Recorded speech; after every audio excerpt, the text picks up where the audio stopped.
አርሲዎች አንድ የአማራ ልጅ እንያዝና እንደዚህ እናድርገው ከዛን አማራዎቹ ሲነሱብን እነሱ አንተ ወሎ ኦሮሞ ነህ አንተ አርሲ ነህ አይሉም በኦሮሞ ብቻ ነው ሁሉንም ኦሮሞ ነው ማገት የሚጀምሩት ከዛን ሁሉንም 11 የኦሮሞ ክፍለ ሀገራትን ያዳርሳል ሁሉም ይቅመስ ብለው ስመካከሩ ሰምቻለሁ ይሄንን ለምን አልናገርም እኔ ደግሞ እንደዚህ ብለው ያወሩ ነበር ነገ ያንድ አማራ ልጅ ከታገተ ሁሉም እነሱ ወሎ ኦሮሞ ነህ ወሎ እንትነ ምናምን ስለማይሉ ሁሉም ይቅመስ ብለው በዚህ ተነስተዋል ስለዚህ ሁሉም ሰው ወጥቶ አሁኑኑ ይብቃ ካላለ ለሀገር ያዳርሳል ይሄ ነገር እኔ በኩሌን ያወራው ነው እኔ ወንድሞቼ ነገ እንዳይሞቱ እየተናገርኩ ነው ያለሁት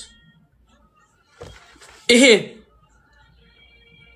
መድየት ሙት ይሆናቴን ያሳጣኝ والله بالله እንደዛ ያሉ ነው የሰማሁት ቅድም አረደው ወንድሙን ያገሩን ልጅ ወገኑን አፈሰሰው ደሙን እየተማጸነው ባክህ ያለው በጭካኔ በግፍ ሰው አገር አስቀረው የናቱ ማህፀን ወላድ ይፋረድህ የፈጣሪ ቁጣ በላይ ወረድብህ ሰውን ያረደ በአምላኩ ይምላል እሱም እኮ ለካ እምነት አለኝ ይላል እንዴት ይሄን ያክል ከቶ እንዴት ያስችላል እኛ ሀበሻዎች አለማወቃችን ዋጋ አስከፍሎናል ያለምንም ምክንያት ይሄው በሰው ሀገር ያጨራርሰናል አሁንማ ሰይጣንም ራሱ በእኛ እኮ ይቀናል Guys, a message to Saudi Crown Prince Mohammed bin Salman MBS and the Saudi government. Hey everyone. My name is Fuad Awal. I'm from Ethiopia and I'm currently a student at Jimma University, one of Ethiopia's leading universities located in historic city of Jimma Abba Jifar in southwestern Ethiopia. MBS, I have a message for you and your government. Guys, please share it together.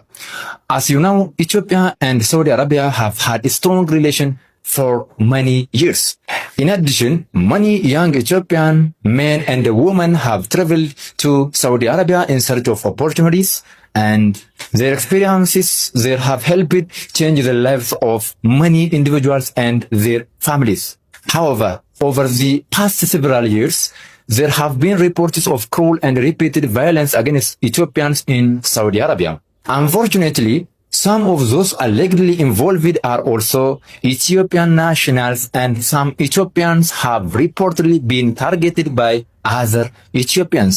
The pupils whose photographs you see on the screen and their fellows are individuals who, according to the reports and information available to us, are allegedly directly involved in the killing of Ethiopians. These are extremely shocking allegations according to reports and investigations discussed by Jawar Mohammed.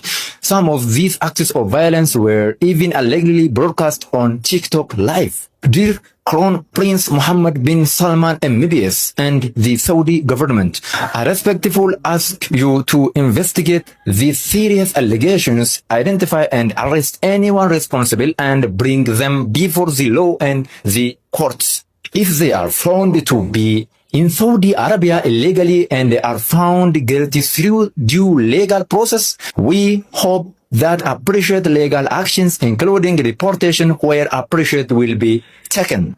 We hope to hear positive and important news from your government soon. We respect and appreciate the Saudi government and the Saudi people. We hope that justice and humanity will prevail. Thank you. Guys, ergaan kun mootummaa biyya Saudiitiif afaan jirbe kan ergamedha. Akkasumas imbaasiin Itoophiyaa Riyaad jiruu fi qoonsilaan Jiddaa jiru sochii eegaluusaa dhageenyerra. Viidiyoo kana gaa sheer gochuun mootummaan Saudii akka dhaga'u godha isiniin jecha ofii keessaniif immoo of tiksaa gocha hammeenyaa akkanaa keessatti isin hirmaatinaa saaxiluus itti fufaa hundaa'uun immoo rabbiin isin haa eegu obboloota keenya jecha viidiyoo rakkoon bu'uuraa gochoota akkanaa maal jedhuun kan walitti deemnu ta'a hangasittuu maatii keenya ta'an faana bu'aan affeerraa keenya kabajaati kaleessi har'aa sababam ነጋን ትራም እነዚህ በምስል ላይ የምትመለከቱት ወንድሞቻችን በሳውዲ አረቢያ በራሳቸው ዜጋ ታርደው የተገደሉ ናቸው። በቀደም ለታ ደግሞ ለናቴ አንድ ነኝ እባክህ አትግደለኝ እባክህ አትረዳኝ እያለ እየተማጸነ ለታረደው ልጅ ዋና ተጠያቂ ሊሆን የሚገባው ይሄ ነው። ለአራጆቹ ጎበዝ በርታ፣ እረዱት፣ ፍለጡት፣ ቁረጡት እያለ ጊፍት አንበሳ እያወረደ ገስት ላይ ቁጭ ብሎ ዋና ሚናውን የተጫወተው ልጅ ይሄ ነው። ይሄ ልጅ ደግሞ የሚገኘው ሳውዲ አረቢያ ላይ ነው። ስለዚህ የኢትዮጵያ ቆንጽላ፣ የኢትዮጵያ ኤምባሲ እኔ ኢትዮጵያዊ ነኝ የምትሉ በሙሉ ይሄ ልጅ ባለበት ተይዞ ህግ ቁጥጥር ስር እንዲውል ለወንድሞቻችን ደግሞ ፍቲ እንዲሰጥ እንፈልጋለን። እኔ ኢትዮጵያዊ ነኝ፣ ኢትዮጵያዊነት ይሰማል፣ ሰባዊነት ይሰማል። ነገ ወንድሜ ላይ ይመጣል፣ ነገ ደግሞ ባጎቴ ልጅ ይመጣል፣ ነገ ደግሞ በራሴ ላይ ይመጣል የምትሉ ይሄንን ቪዲዮ ሼር፣ ዲዩት፣ ኮፒ ሊንክ እያረጋችሁ ለኢትዮጵያ ኤምባሲ እነዚህ ቦዘኔዎች በህግ ተይዘው ሲጠየቁ ምን ብለው እንደመለሱ ታውቃላችሁ? ለምን መታችኋት እንደገና ስለምን ሪካርድ አደረጋችሁ ተብለው ሲጠየቁ እሷን እንደበደባት ለጓደኞቻችን ማሳየት ፈልገን ነው። ስለዚህ የተወራ ሀሜት አለ ለዛ ነው አሉ። እናንተ ባለጌ ዱርዬዎች፣ እናንተ አሳዳጊ በደላችሁ ስታስጠሉ ይሄው እግዚአብሔር በአለም ፊት አዋረዳችሁ። በአለም ፊት ከማንም ጋር ቀና ብላችሁ እንዳትነጋገሩ። ማንም ሰው ሲያያችሁ እንዲጠላችሁ ይሄው እግዚአብሔር አደባባይ ላይ አዋርዷችኋል። ገና ለገና ታማን ብላችሁ አንዲትም ምስኪን ቤቷ ድረስ ሄዳችሁ እንደዚህ መቀጥቀጥ ምን ያህል ባለጌ ብትሆኑ ነው? ምን ያህል መረብ ብትሆኑ ነው? እኔማ የመሰለኝ እውነት የቤታቸው ሰራተኛ ነበር የመሰለች። ለካ ቤቷ ድረስ ገብተው ነው የደበደቧት። አቤት አቤት አቤት! በቃ እናንተ ጉልበተኛ ናችሁ አይደለ? በቃ አራዳ ናችሁ። ይሄኔ የስንት ሰውን ባለባችሁ፣ ይሄኔ ስንቱን እንደዚህ ደብድባችሁ ቤት አስቀርታችኋል። እግዚአብሔር የበደላችሁ ጽዋ ሲሞላ ነው አውጥቶ ያጋለጣችሁ። በተለይ አንቺ ካሜራ የምትቀርጿ ስታስጠይ፣ ልጅቱ በማርያም እያለች እየለመነች እሷም ካሜራ የምትቀርጿ በማርያም ተይ ተይ፣ የማይተው ነገር ያዛችሁ ስታስጠሉ። እናንተም ብሎ ጉልበተኛ አቅም ያለው ሰው አልገጠማችሁ። እቺ ምስኪን ልጅ ላይ በረታችሁ። ቤቷ ድረስ ገብታችሁ መቀጥቀጣችሁ ሳያንስ በሶኬት ጭምር ገረፋችኋት። ባለጌ ያለ ነው። ልጅነት ላይ ሰው ይወራል፣ ሀሜት መታማት ያለ ነው። አንድ ሰው ስለናንተ ክፉ ነገር እንደሚያወራ ካወቃችሁ ወይ ወረኛ መሆኑን ካወቃችሁ መራቅ ስትችሉ፣ በዚህ ልክ ገብታችሁ ግን በደል አደረሳችሁባት። እግዚአብሔር ደግሞ አዋረዳችሁ፣ ገና ትዋረዳላችሁ። እነዚህ ልጆች ተገቢውን ፍርድ ማግኘት አለባቸው። ይሄ በየሰፈሩ ራሳችሁን እንደ ጀግና የምታዩ ሰዎች ደግሞ ለእናንተም የቀን ጉዳይ ነው። እንደዚህ ምስኪን ሰው የምትመቱ ተደራጅታችሁ የምትደበድቡ የቀን ጉዳይ ነው። እናንተም ተዋረዳላችሁ። ባለጌ ስታስጠሉ፣ አቤት አቤት እንዴት እንደቀፈፋችሁ። ይሄው መድኃኒዓለም ዓለም ፊት ነው ያጋለጣችሁ። እናንተ እሷን እንዳመታችኋት እንደደበደባችኋት የበላይ እንደሆናችሁ ለማሳየት ነበር አይደለ? ምን ያህል የበታች ዝቃጭ መሆናችሁን ደግሞ ፈጣሪ ያዋርዷችኋል። አሁንም ተዋረዱ እናንተ። መያዙንስ ተይዘዋል። 18 ዓመት አልሞላቸውም። ለዛ ለቀናቸዋል። በሽማግሌ ፈታ ነው ብለው እናትየውን አናግረው በሽማግሌ ፈታ ነው ሰላም ፈጥረናል የሚባል ነገር የለም። እሺ ህግ ነው የምንፈልገው። ትክክለኛ ፍርድ እንፈልጋለን። የፈታቸው ጊዜ በዚህ መንገድ የተለቀቁ ጊዜ ግን ማለት ነው ኢትዮጵያ ላይ ያላችሁ ሰዎች እንዳትለቋቸው። እህታችሁን አስቡ። ይቺ አንድ ፍሬ ልጅ እህታችሁን አስቡ። ነገ የምትወልዳት ሴት ልጅ አስቡ። እናታችሁን አስቡ። ሚስታችሁን አስቡ። ትንሽዬ ውስጣችሁ የሚራራ ካላችሁ እንዳትለቋቸው። ህግ እንኳን ቢፈታቸው 18 ዓመት ያልሞላቸው ናቸው። ሰላም ፈጥረናል፣ በሽማግሌ ነገሩ ተፈቷል ብትሉ ወርድ ከኛ እውነት ከኢትዮጵያን ሴቶች ነው የምትጣሉት። እሺ ልጅቷ ህክምና ያስፈልጋታል። ሆዷን በጣም ረግጠዋታል። ልቧን ሲመቷት ነበረ። በሶኬት ሲቀጠቅጧት ነበረ። ህክምና ያስፈልጋታል። እርዳታ እናትየው ምናምን አትበሉ። እርዳታ አያስፈልግም። አሁን ቅድሚያ ልጅቷ ህክምና ያስፈልጋታል። ትታከም። ፍርድ ደግሞ ትክክለኛ እንፈልጋለን። ትክክለኛ ፍርድ ካለ ኢትዮጵያ ላይ ህግ ካለ መያዝ አይደለም መያዝ ብቻ ሲሆን መያዝ አልነበረባቸውም። ለፖሊስ አሳልፈው ሳይሰጡ ትክክለኛ ፍርድ ማሳየት ነበረ በተግባር። ትናንትና ለሳውዲ ፖሊስ ኦፕሬሽን እንዲደርስ በአረበኛ የሰራሁት ቪዲዮ ስር የተኮመተ ኮሜንት ነው። ጉር ተመልከቱ ምን እንደምትል። አሁን ይሄ ምን ማለት ነው?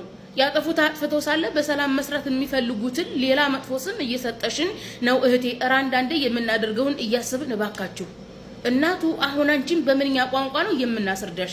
የነዚህ ሰዎች ወንጀል ላይቭ ከፍተው ላይቭ ላይ ሰው እስከ ማረድ ላይቭ ላይ ወንድን እስከሚደፍር ሲደርሱ እንዴት አስችሎን ዝም እንበል? አንቺ አስችሎን ዝም ካልሽ እኛ አስችሎን ዝም አንልም። ነገ ጧት አንቺን ነው ላይቭ ላይ አጥተው የሚያርዱሽ። እንደዚህ አይነት ነገር ያጋጥመሻል ልጅሽ መቼ ማለት ነው። የእነዚህን ሰዎች ወንጀል ባለፉት 6 7 ዓመት 4 ዓመት 5 ዓመት ችለናል። በሳውዲ ምድር ላይ ፖሊስ የማይደርስበት እንደውም ፖሊስ የሚፈራው አካባቢ ያለ እየተባለ ብዙ ወንጀሎችን ሰርተዋል። አብይ እንደውም የሽግግር መንግስት ወደ ስልጣን ከመጣ ጀምሮ ኦሮሞ መንግስት ሆነ ኦሮሞ ንጉስ ሆነ እያሉ የተለያዩ ብሔሮችን ይዘው ደብድበው ብር ጠይቀው ተከፍሏል። እዚህ ቲክቶክ ላይ ገንዘብ ተዋጥተው አስተውሳለሁ ካልተሳሰኩኝ ነሳራ ሀበሻ ቤት የተለያዩ ሰዎች ቤት የተለያዩ በአውሮፓና በአሜሪካ የሚኖሩ ብር ሰብስበው ከፍለው የተለያዩ የአማራ ክልል ልጆችን አስለቅቀዋል ከዚህ ቦታ ማለት ነው። እነዚህን ወንጀለኞች የሚያዝዝ የሚናገር ጠፍቶ የወንጀላችሁ ድፍረት ምን ደረሰ? ላይቭ ከፍቶ ሰውን ማረድ፣ ላይቭ ከፍቶ ወንድን መድፈር ደረሰ። ከዚህ በላይ ወንጀል ምንድነው የምታገሰው? የሰራሁት ቪዲዮ ላይ እኮ እኔ ለራሴም ሪስክ አለው 17000 ሪያል ጭርሽ ያሰራሁት ይቀማል። አንድ ወር ሊሆነው አመት ሊሆነው አንድ ወር ነው የቀረው።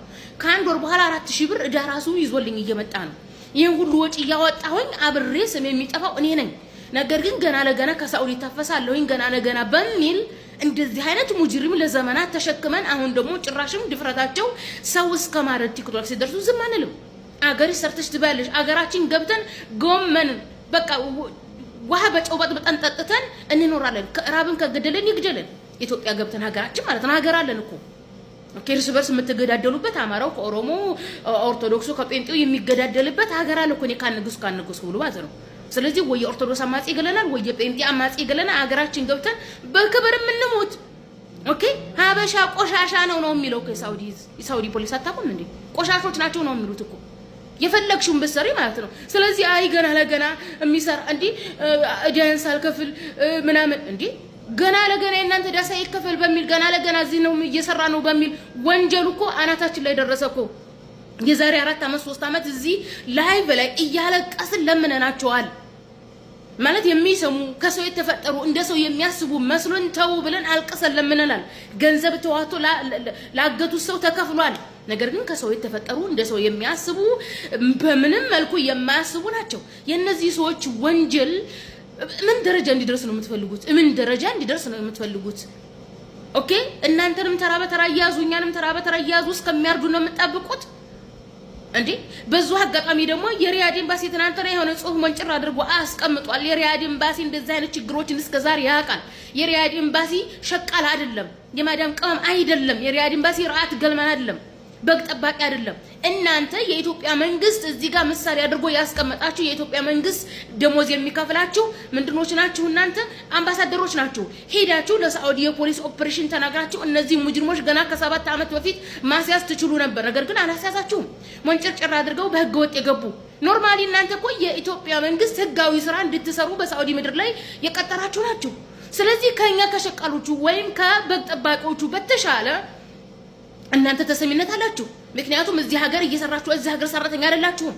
የሳውዲ መንግስት በፈለገበት ሰዓት አንጠልጥሎ ውጭ ሀገር እዛ ሀገራችሁ ኢትዮጵያ አይልካችሁም እንደኛ ኦኬ። ምክንያቱም እናንተ ኢትዮጵያዊ ናችሁ። ሳውዲ ምድር ላይ መንግስታዊ ስራ እየሰራችሁ ነው። ሄዳችሁ እዚህ ቦታ ሰው በህገ ወጥ መንገድ ሳውዲ ምድር ላይ የገቡ ሰው ያገቱ እየገደሉ ብላችሁ ገና ከ5 ዓመት ከ6 ዓመት በፊት ማስያዝ ትችሉ ነበር። ነገር ግን አላስያዛችሁም። እንዝላልነት እኔ ከኢትዮጵያ ከደም ነው መሰለኝ ከዘራችሁ ነው መሰለኝ። ደግሞ ትላለች እንዴ አንቺንም ወስደው እዛ ላይቭ ላይ ባረዱሽ።